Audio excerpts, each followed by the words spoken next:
दोस्तों, हमारा देश भारत त्योहारों और परंपराओं का देश है। इसलिए ऐसा भी कहा जाता है कि भारत में साल का हर एक दिन त्योहार है। और ऐसा कहना गलत भी नहीं है।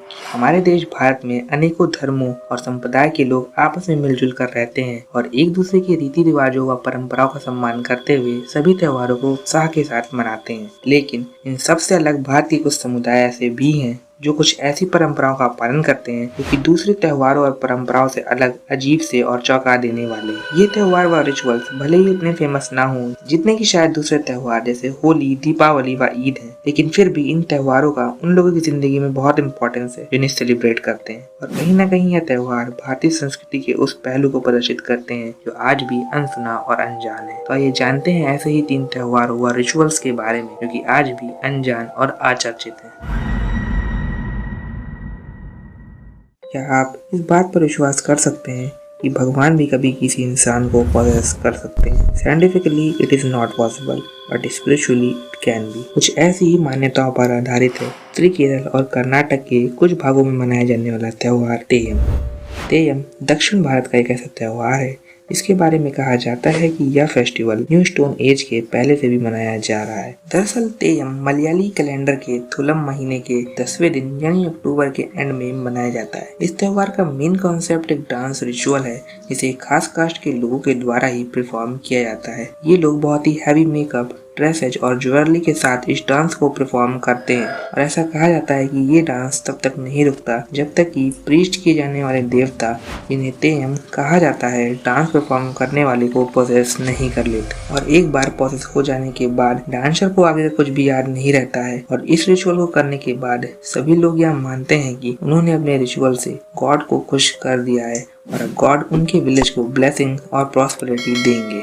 दोस्तों, तेयम त्योहार 456 अलग अलग तरीकों से मनाया जाता है और हर तेयम में लोग अलग अलग देवताओं की पूजा करते हैं। इस फेस्टिवल के इस रिचुअल्स को लेकर काफी कहानियां बताई जाती हैं। जैसे इस डांसिंग रिचुअल के द्वारा गॉड खुद इन लोगों को ब्लेस्ड करते हैं और पोजेस्ड हुए आदमी को ऐसी पावर्स देते हैं जिनसे वह भविष्यवाणियां कर सकता है, बीमार लोगों को ठीक कर सकता है और ऐसे ही काफी कुछ।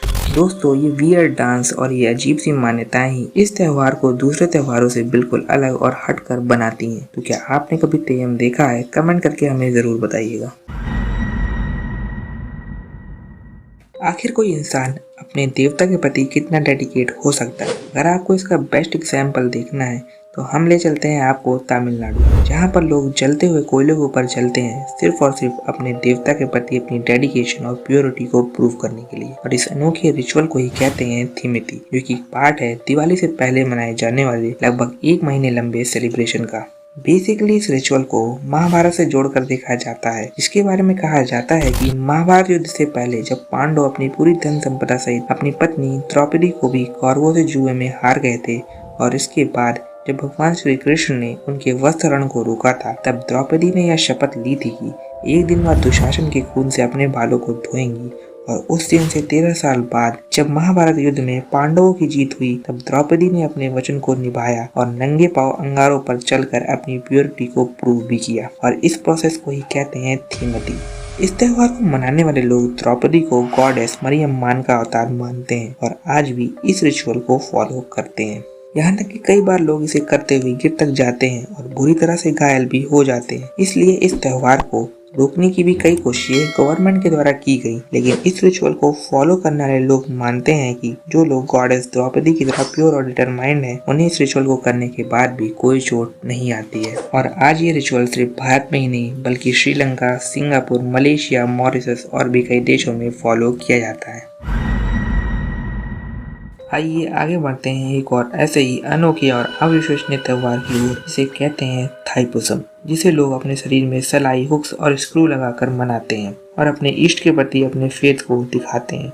दोस्तों, इस फेस्टिवल में लोग ऐसी दर्दनाक और बिजार एक्टिविटी करते हैं जिन्हें देखने के बाद अच्छे अच्छों की रूह कांप जाए। जैसे अपने शरीर में हुक्स लगाकर बड़े और भारी ऑब्जेक्ट्स को खींचना, अपने मुंह और जीभ में छेद करके छोटे भाले या त्रिशूल जैसी चीज को डालना, जिससे उन्हें भगवान की चिंतन करने के लिए पूरा कंसंट्रेशन मिल सके। दोस्तों, यह त्योहार तमिलों के थाई महीने में उस दिन सेलिब्रेट किया जाता है जब एक तारा, जिसे तमिल में पूसम कहा जाता है, वह अपने सबसे ऊंचे बिंदु पर होता है। दूसरे त्योहारों की तरह इस त्योहार से भी कथा जुड़ी हुई है। स्कंद पुराण के अनुसार सुरापरमन नाम के एक राक्षस ने अपनी तपस्या से शिव जी को प्रसन्न करके अपार शक्ति और अमृता को प्राप्त कर लिया था। इतनी शक्ति को प्राप्त करने के बाद उसने देवताओं पर आक्रमण कर दिया और अत्याचार करना शुरू कर दिया। जब देवताओं ने यह बात शिव जी को बताई तो उन्होंने अपने बड़े बेटे मुर्गन, जिन्हें कार्तिकेय के नाम से भी जाना जाता है, उन्हें उस असुर का वध करने के लिए भेजा। जब गॉड मुर्गन असुर का वध करने जा रहे थे तो देवी पार्वती ने उन्हें एक भाला दिया जिसे वेल कहा जाता है, और उस भाले के प्रयोग से ही उन्होंने सुरापतमन को खत्म किया था। और इसलिए ही लोग इस फेस्टिवल को मनाने और अपने देवता को खुश करने के लिए अपने शरीर में छोटे छोटे भाले लगाते हैं और आज भी इस बिजार रिचुअल को बड़े ही उत्साह से फॉलो करते हैं। दोस्तों, यह वीडियो केवल नॉलेज और एंटरटेनमेंट पर्पज से ही बनाया गया है और इस वीडियो के माध्यम से मैं किसी भी रिलीजन, कास्ट या कम्युनिटी को ठेस नहीं पहुंचाना चाहता हूं। इसलिए अगर मुझसे कोई गलती हो गई हो तो उसे नजरअंदाज करें और अपने वैल्यूएबल थॉट्स को हमें कमेंट सेक्शन में कमेंट करके जरूर बताएं और चैनल को सब्सक्राइब करके उस बेल नोटिफिकेशन को ऑल पर सेट जरूर कर दें, क्योंकि मैं ऐसे ही ऑसम वीडियो बनाता रहता हूँ। And thank you so much for watching.